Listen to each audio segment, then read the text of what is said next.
The Nintendo 3DS was one of my favorite consoles ever made. It was my first system that I ever had connect to the internet and introduced me to the great Nintendo eShop. Modern day online game stores let you purchase full retail games the day of without much issue, but the early 3DS days, you had to get games physically until about a year or so later when they finally started putting up a lot of their launch titles on there. Prior to that, the eShop had a few choice selections for you to choose from, either looking at classic virtual console games or the eShop original games designed for short but fun experiences for the 3DS, such as Dimpamin, Rhythm Thief, and the subject of today's video, and my favorite of those bunches, Sakura Samurai, Art of the Sword. Let's begin, shall we?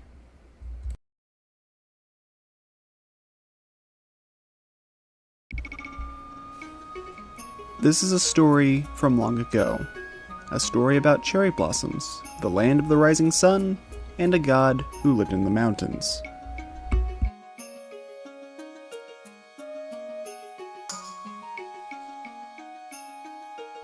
The trees were the god's children, and within one particularly beautiful and very ancient cherry blossom tree lived the god's one daughter. Her name was Princess Cherry Blossom, Sakura.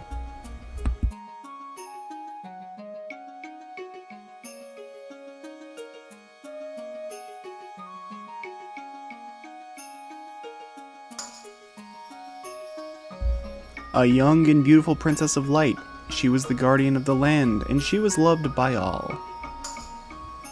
But one day, she was kidnapped by an evil being,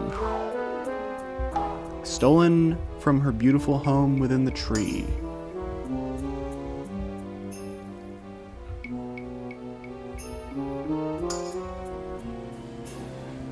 The princess's absence caused the land to grow violent. Heartless beings cut each other down. Time wore on, and the princess was forgotten. Only an old Kappa, who lived in a pond near the beautiful cherry blossom tree, grieved over the princess. He believed that the day would come when a young samurai, pure of heart, would help the princess. Patiently, he waited. And the one who could hear the Kappa's voice would be the one to save the princess. This hero was known only as one thing: the Sakura Samurai.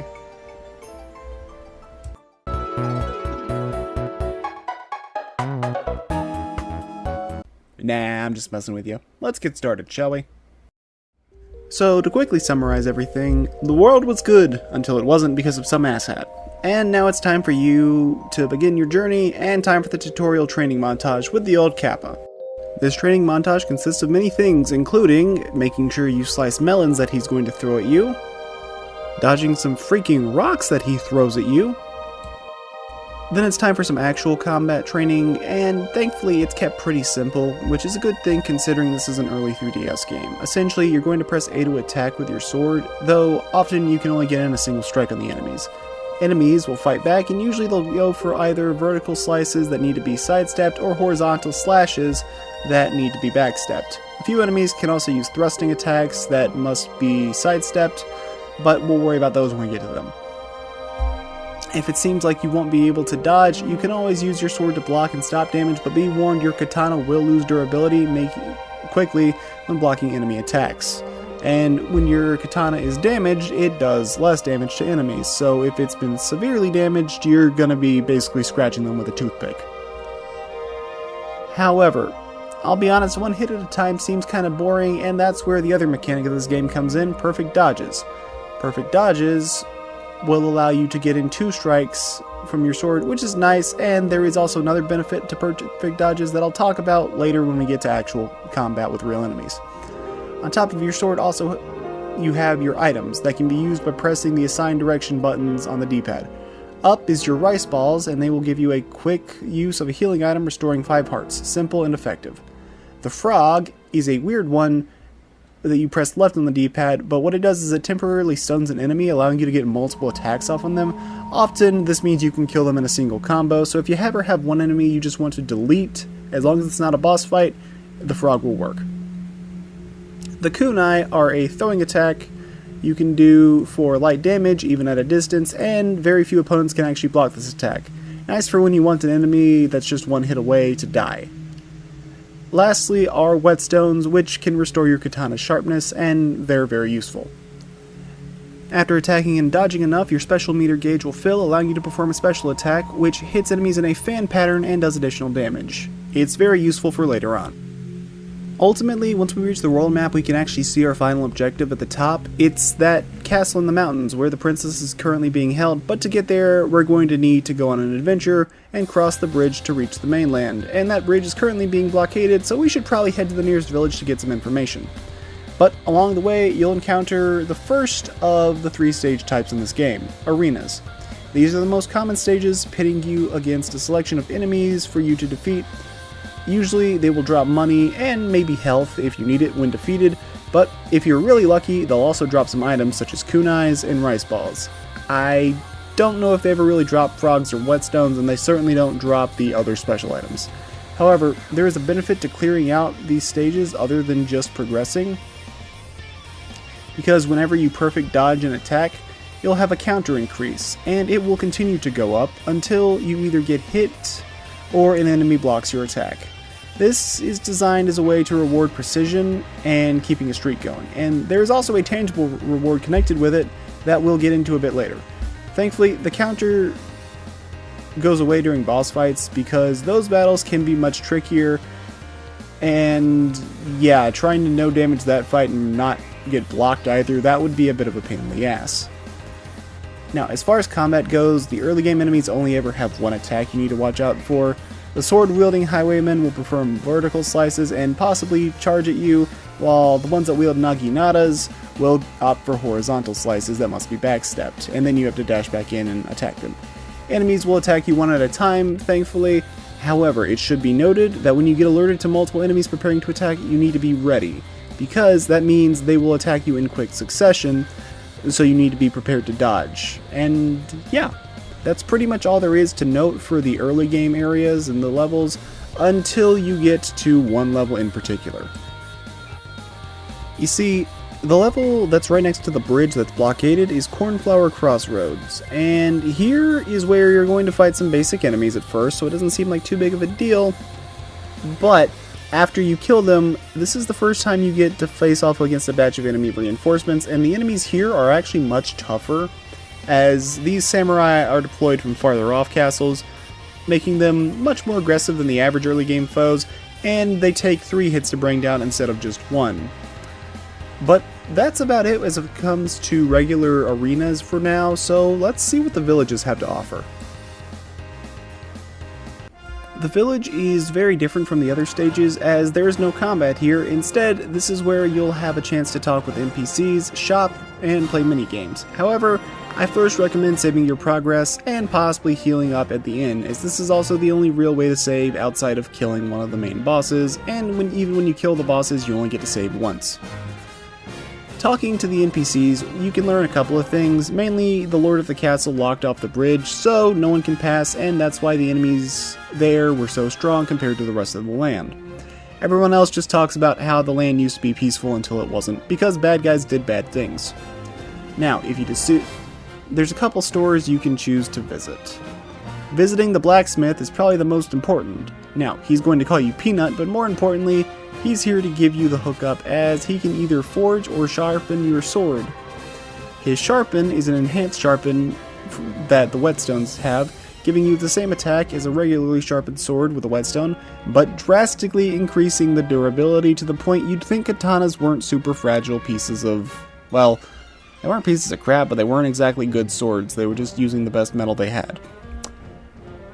Anyways, Forge, on the other hand, makes it so your sword is permanently stronger, but this is much more pricey. Both of these are useful, but I will give you a heads up, don't waste your money on sharpening the sword if you're about to forge it, because he'll sharpen the blade for you for free whenever he forges the sword. Another place you can visit is the Frogs Plus Market with this Tanuki guy running the shop, and here's where your dodge record comes into play, as he'll offer to pay you money for your record. The higher the dodge rate, the better the payout, with records giving, well, coins equal to how many dodges you get, but At 10 dodges, you get 20 coins. At 20 dodges, you get 50 coins, and it goes up from there. He'll also sell you the 4 main usable items, as well as the invisible feather raiment, which gives you protection against all damage until it breaks. Very useful, but expensive as hell.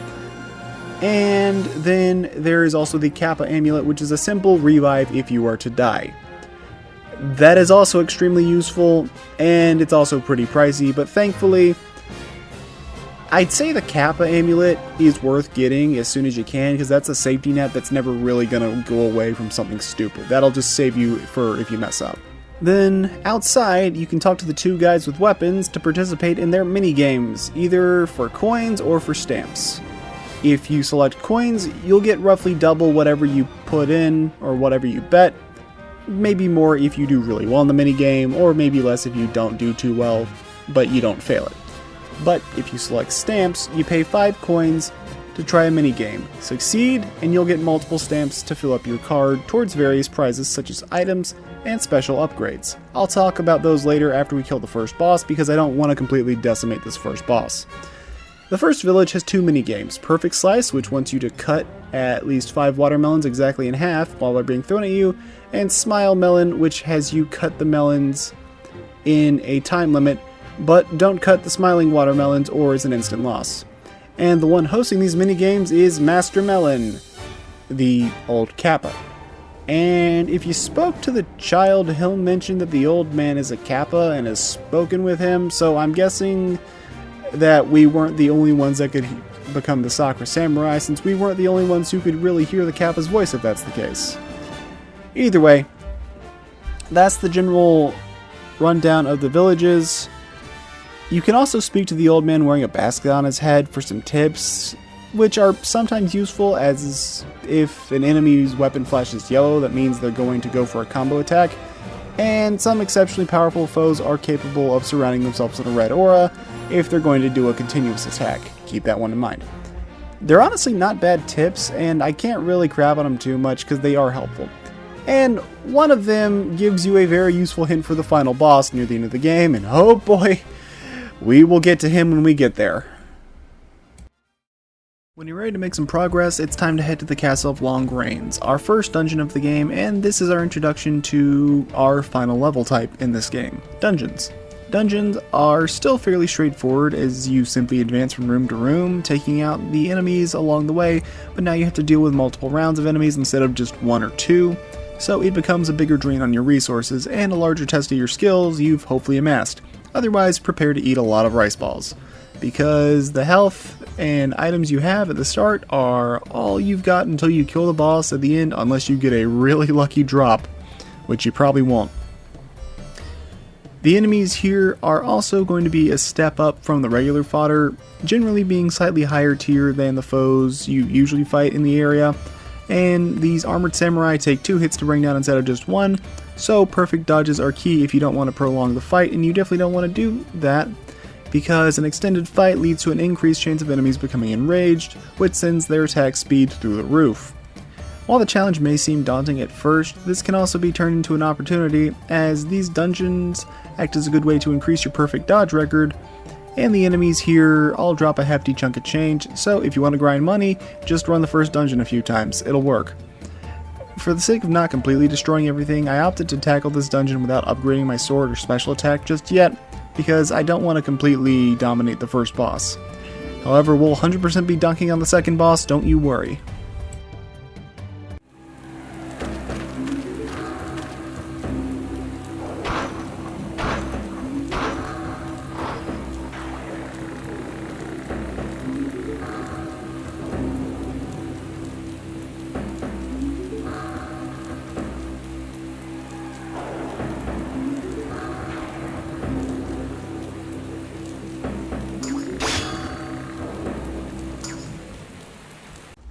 And now it's time for the first boss fight against the Lord of the Castle.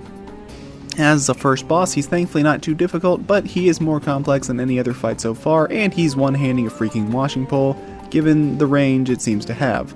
Unlike other opponents, he has multiple options for regular attacks, meaning he can either do vertical or horizontal slices, so you need to dodge them carefully.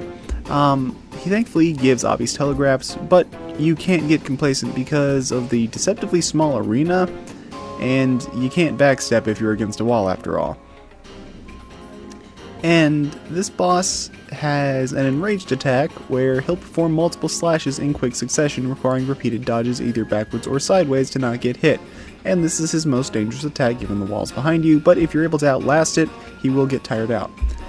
Lastly, he has a defensive maneuver where he can use his Banshisin if you get too close to him, which does durability damage to your katana, and he can follow up with a strike shortly after. Overall, it's a simple first boss, but I think it gets the job done well, and is far and away the toughest battle up to this point in the game that new players will have to deal with. Last thing I have to mention is the boss theme. You might recognize it, as it's featured in Super Smash Bros. 4 and Super Smash Bros. Ultimate. Most notably, it plays for one of the very first spirit battles in World of Light.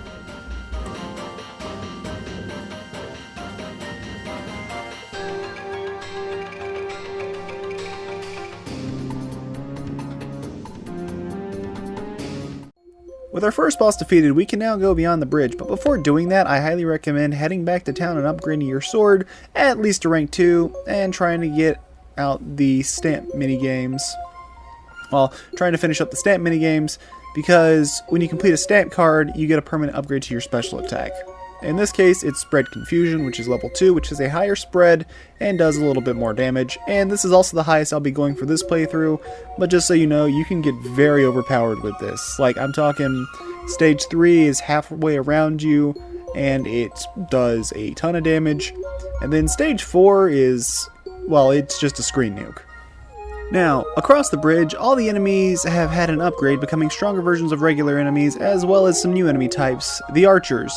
They suck to deal with, so it's better to just throw kunai at them if you can. Otherwise, I recommend just dashing to the side and dashing your way forward. Don't try to run towards them, because if you manual run in this game, that basically makes every enemy aggro and then you get swarmed. It's not fun.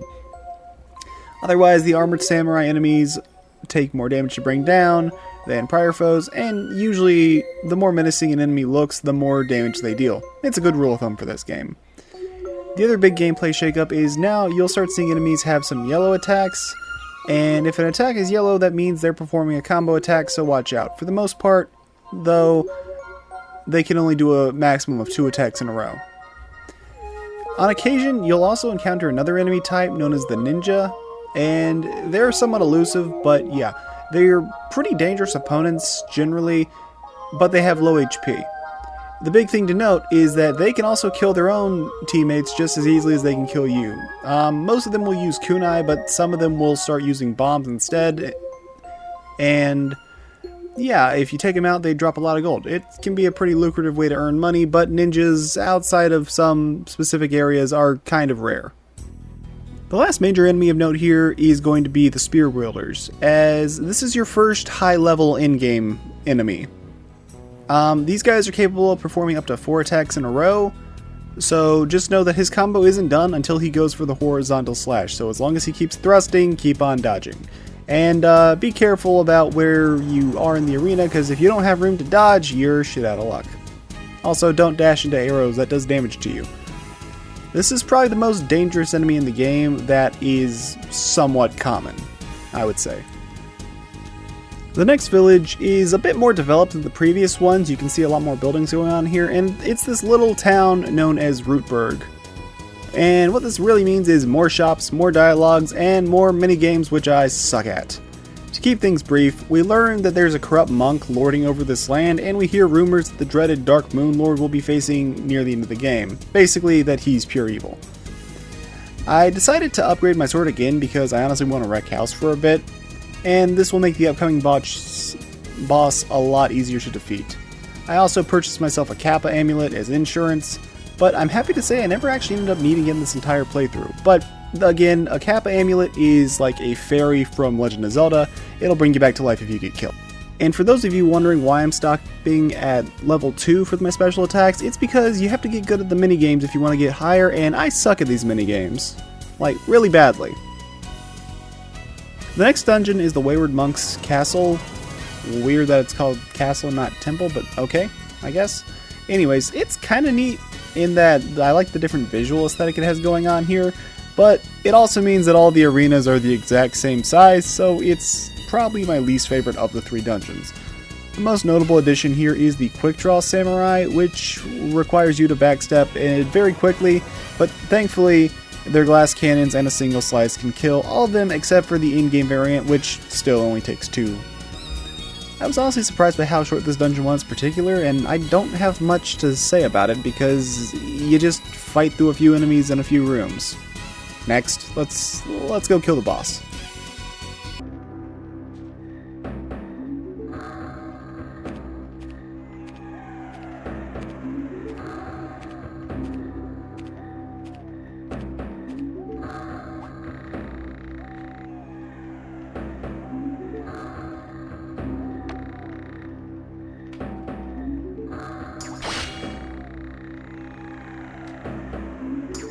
Our next boss is the Wayward Monk, and he can be quite the asshat.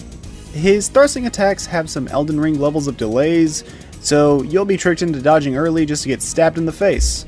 And his swipes are much the same, being big, sweeping, and delayed horizontal swipes and slices. But what really sucks is how cramped this arena is because of his weapon being the size of Rhode Island, and you don't have a lot of room to dodge him, which is kind of an issue in a game without invincibility frames. And his range is so long that even after you evade an attack, you're going to need to dash towards him multiple times to actually hit him. But it is neat how he has some combo mix-ups, so I guess there's that. I don't really have much else to say about the fight itself, however, it all boils down to, the princess ain't here, go get fucked, and then you access the final area.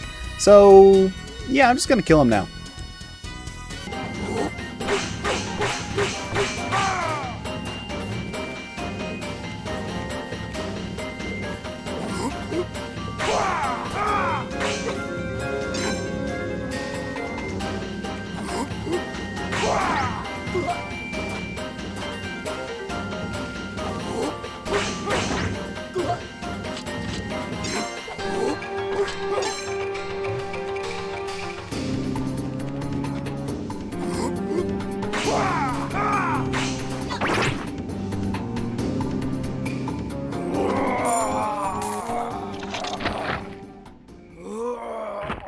With the Wayward Monk taken out, we're now in the endgame, and I honestly wish there was more for me to say about the final areas levels, but ultimately it's more of the same, and while it's fun, I'm glad this game isn't much longer, because by this point, they're pretty much out of new enemy types, and only have a couple more lead enemies, so I guess I'll give a brief rundown of some of the highlights.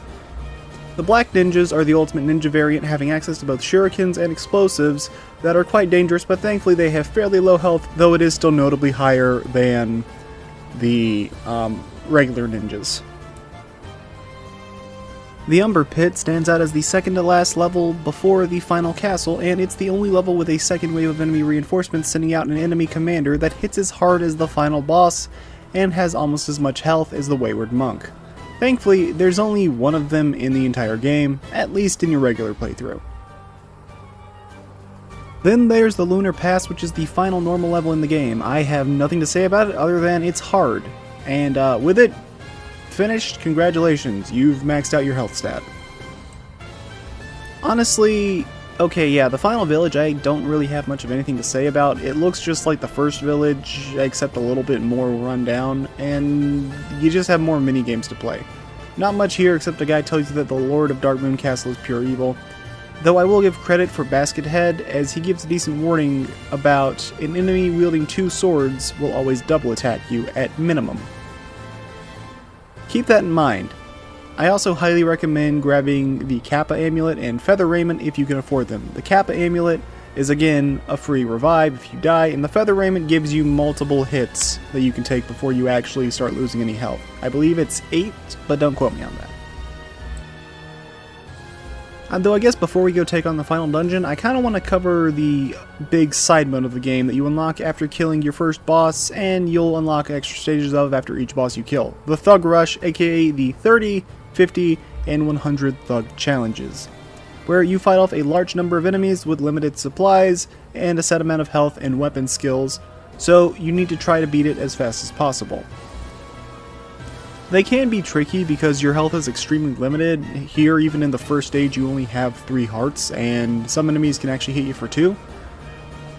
But it can act as a fun test of skills if you're really into the game, and you do have a unique battle theme, which is nice, so you won't be hearing the same song over and over again.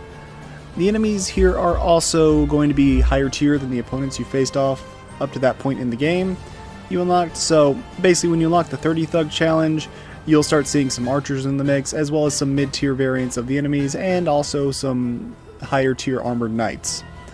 Meanwhile, the 50 Thug Challenge, you'll see the in-game opponents, and the 100 Thug Challenge can go screw itself in a ditch. And now for the final area. Dark Moon Castle acts as the final dungeon of the game, and it's got its own music, which is pretty nice. As for the dungeon itself, it's more of the same groups of arenas, but the enemy combinations are a lot more dangerous, usually having at least 1 archer in each squad, and you'll notice that it's kind of similar to the first dungeon, but everything's on crack. But at this point, you're probably skilled enough to take on anything, so keep your cool and try not to panic when you reach the final arena, where you have to hit the highest level of each enemy type, commander notwithstanding, at the same time before you can take on the final boss. Good luck, and remember to kick ass.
And here we are, with the final boss fight against Japanese Ganondorf before Tears of the Kingdom did something kind of like that.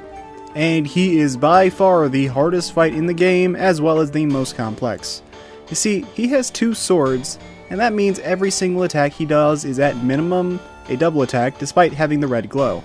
This means both swords being held up will have him slash at you twice, requiring 2 backsteps, while holding only 1 sword up means that he's going to perform either a vertical or horizontal slash, followed by the other slash. Thankfully, the arena here is plenty large, so you do have a good bit of room to maneuver. But that's not all he has up his sleeve, as he's also got the ability to throw daggers at you, and rush in at you with charge attacks, and he has some combo mix-up as well, where he can throw in a spin slash at the end of his combos, leap across the arena to hit you, and at low health he can even turn himself into a freaking Beyblade. Then, when he gets down to roughly 20%, he says, "Screw your downtime," as he's now going to permanently be attacking, either jumping around the arena and throwing out some daggers, or jumping and charging in for an attack. This is far and away the most complex fight in the game, and you know what? I absolutely love it. Probably the highlight of the entire game once you've learned the fight, in my opinion, and it's a lot of fun.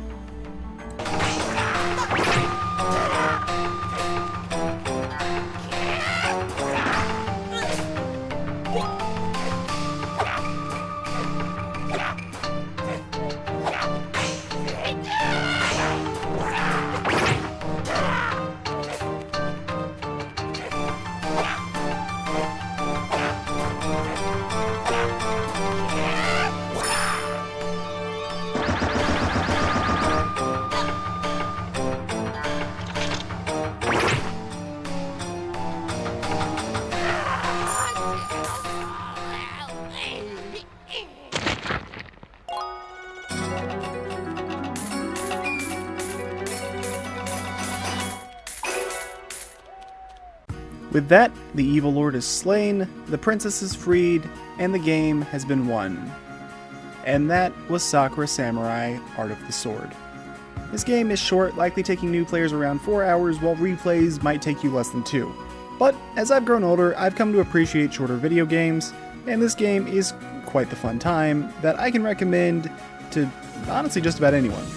It doesn't overstay its welcome, and it's got enough enjoyment that I come back to play it again once every couple of years. This was a fantastic addition, in my opinion, to the earliest days of the Nintendo eShop. And yeah, I can definitely recommend it. Unfortunately, it's not really on Switch, so your methods of obtaining it are going to be kind of tricky to do, but I mean, hey, if you got a modified 3DS, or other means, you can always just, download it other ways. It's not too hard to find. And that's all I've got for this video. It's been a while since I've covered a full game, but it was fun, and I think somewhat short and sweet was the best way to test and see how well things were working with recording my 3DS games. Oh yeah, I can do that now, by the way. Overall, that's all I got for now, so if you enjoyed this video, subscribe if you wish to see more videos of varying quality, and I'll see you all next time. On that note, take care.